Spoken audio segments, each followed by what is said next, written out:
She finally reaches me and stares into my eyes. "Robert?" she asks. "Oh," I chuckle. Robert is my middle name.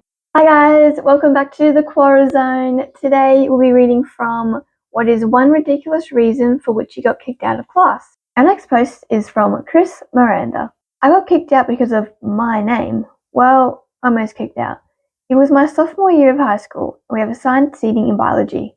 But I was still placed at a table near one of my friends, as well as a few acquaintances. On this particular day we had a substitute. It was an unpredictable one. When she wasn't feeling her best that day, we'd suffer, but on some days she was pretty tolerable. She wanted to make us suffer that day. She paced around a few tables, reading from the clipboard our teacher left her. She began speaking in that voice that was more of a yell, the one substitute teachers always adopt to make sure you can hear them, but always leaves your ears ringing. "I've been a substitute teacher here at," my high school name, "many times, so I know how things work around here. Your teacher left a note saying that you need to be in your assigned seat at your assigned table." A few students quietly shuffle from their current seats to their assigned seats. She puts her hands on her hips and glares disapprovingly at the migrating students. Once the offending students had taken their seats, she began calling roll, pausing to screech out those who didn't affirm their presence with a loud enough "Here!" Now, I pause to note that my name is strange. Christopher Robert Miranda Scott. Yep, 4 first names. What's that joke about the trustworthiness of people with 2 first names? Maybe 4 first names cancel out. My name is 29 letters long. It's almost the longest on the roster. She finally reaches me and stares into my eyes. "Robert?" she asks. "Oh," I chuckle. Robert is my middle name. My first name is Christopher.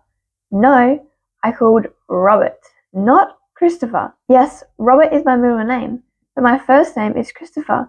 My full name is Christopher Robert Miranda Scott, so it might have gotten cut off on the roster due to its length. She doesn't even look at the roster and continues to glare at me. "Look, I don't see a Christopher Robert, only a Robert, so obviously you don't belong here." At this point my friend joins in. Yes, Robert is his middle name, but Christopher is his first name. You should be able to see that on the roster. She turns, ignoring my friend's explanation, and resumes calling the roll, skipping me. At this point, some of my classmates had joined in on my defense, many of which I had no idea they even knew my name. Our substitute shakes her head and walks away, finishing roll call. She then turns to me and points a gnarled, bony finger at the door and tells me to go to the front office and tell the administrators that I don't belong in this class. She then sits down at her teacher's desk and attempts to ignore our attempts to explain the misunderstanding. My friend is borderline yelling at her, and my classmates begin to raise their voices to her as well. "Fine!" she exclaims, slamming her bald feet against the table. She shrieks at me to step up to her desk. I comply. My entire body is shaking, not out of anger, but out of fear. I don't like being yelled at. She angrily turns the roster towards me and I see it. The black line that separates the names was covering up all but the very bottom of the letters of my first name. I point at the area with a trembling finger. See? My first name is cut off by that line. The substitute puts on her giant round reading glasses and says daggers at the place where I pointed. "I didn't see what the hell you're talking about." She points once more at the door. "Front office." I turn to the door, head down, tears brimming in the corner of my vision. I reach for the door handle. "Wait!" I hear a call from behind me. I blink the tears out of my eyes and turn around. She beckons me to her desk and points at my name. She lets out an embarrassed laugh and gives some lame excuse for why she didn't see it before. I think her excuse had something to do with her not being able to see it because my shadow was covering it or something along those lines. She then commands me to take my seat. I shuffle stiffly back to my seat, trying to cover up my body's trembling. She passes out a worksheet and tells us all to shut up and do the work. I assume one of my classmates told an administrator about the incident because the sub ended up getting into some trouble for it. I still see that sub from time to time. She always pauses when she sees my name, but she conjures up the most forced smile before calling my full name. She probably thinks I'm the one who ratted her out. Only one more quarter and I'll never have to deal with her again for the rest of my life. Our next post is from Bizuadeep Debnath. Teacher, who did this? Class, silence. Teacher, pointing towards me. It came from your side. You must have done it. Me, astounded. No, ma'am, I swear I didn't do it. Don't lie to me. I know you did it. Now get out. But, ma'am, I didn't do it. Will you get out, or should I do parents' call on Saturday? I slowly went outside, looking down in disbelief. I was standing outside while a girl was coming. Pink cheeks, long straight hair, exquisitely beautiful smile, and brown eyes. I was gone. She looked at me, sticking to my shoes. I was staring at her like a dumb idiot with my mouth wide open when I realized she pointed at my shoelaces, which were open. During the recess break, we met again. Now in the canteen. I gathered the courage to sit beside her and we had a long, deep, and lovingly conversation on French Revolution. Anaya was her name. Fast forward 14 years later, I married her. It was my birthday and I was going home early from my office. She had prepared biryani for me. I'd missed my traffic, my brake failed, and I crashed onto the divider. But somehow I got out of my car. I ran fast for help but no one else stopped their cars. I was bleeding badly from head to toe. A mile away, I could see my school. I decided to call help from there. Went inside the school to find the security guards on leave that day.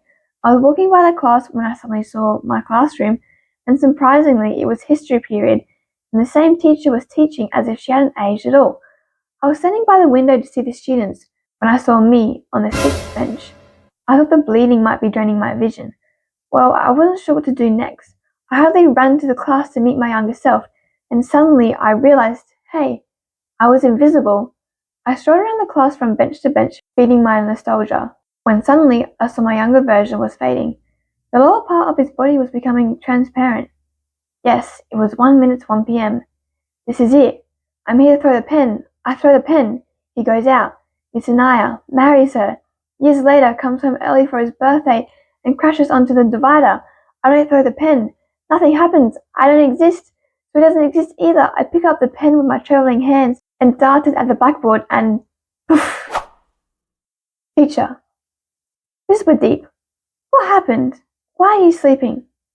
Touching myself to see whether I'm alive. Sorry, ma'am. I'm not feeling well, and ma'am, I didn't throw the pen. I promise. What pen? Pen that crashed at the blackboard. What nonsense. Anyway, class, welcome our new student, Anaya. Anaya, go sit beside Bizwadeep. What? You... I don't know you, but you are my wife. Get out of my class, you idiots. What? Wow. That's like a glitch in the Matrix story right there. Our next post is from Zach Hungerford. I said 21. It was an answer to a math problem. Our 5th grade teacher thought that the 21 vine came from an inappropriate rap song. As most people know it, it came from a vine of a boy answering the question, what's 9 plus 10? 21, in a high-pitched voice. Stupid. They're not. What's 9 plus 10? 21. You stupid. Knowing that my friends and I would say that whenever we could, we would get these things called time charges. We would fill out what we did wrong and miss recess. Most kids would not want to have this happen to them, but we saw it as a game. I have no idea how we thought of this. That day I'd been saying 21 a lot. I already had 4 time charges when he asked us this. Class, who can tell me what 84 divided by 4 is? The first person who says gets it right, we get 1 more marble for our jar. As you may have thought would happen, I screamed out as loud as I could, 21! Zach, go outside and think about what you did, my teacher said in a panicked voice, as if it was really bad that I said that. But all I said was the answer, I whined. Go to the principal's now. I went to the principal's office for correctly answering a math problem. Our next post is from Carissa Kramer. This wasn't me, but a classmate in high school. We had a substitute who regularly showed up at our school. She was old and had a reputation for being strict with the students. One day, she was in our language arts class, a class where we didn't really get assigned any work. One of the boys used his class period to do his math homework. When he pulled out his calculator, this old lady lost her shit. This was a calculator. She thought it was a cell phone and wouldn't listen to everyone in the class confirming that it was in fact a graphing calculator. She sent him to the office where he was not punished. Everyone had a good laugh in the end, as uncomfortable as the situation was.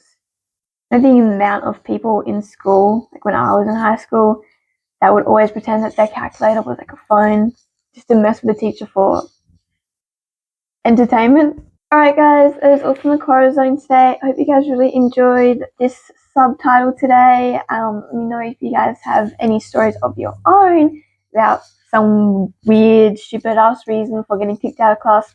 Let me know in the comments or let me know on my email that I'll put right here, which is also in the description. So don't forget to like, comment and subscribe for more.